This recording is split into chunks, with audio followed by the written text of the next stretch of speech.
So two things I shouldn't forget to do. One is to torque these things to 55 Newton meters, that's about 41 foot-pounds.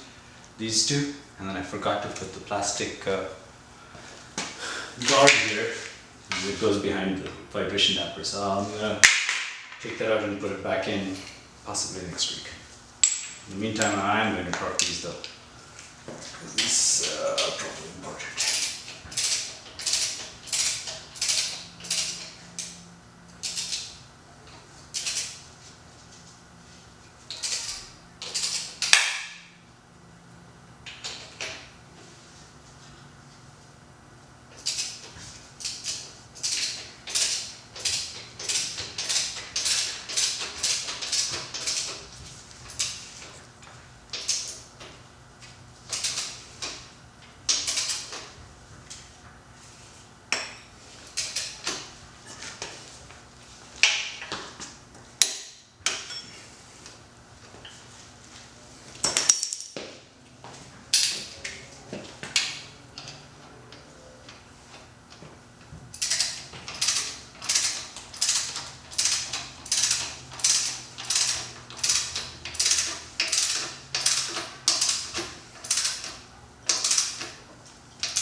That's done.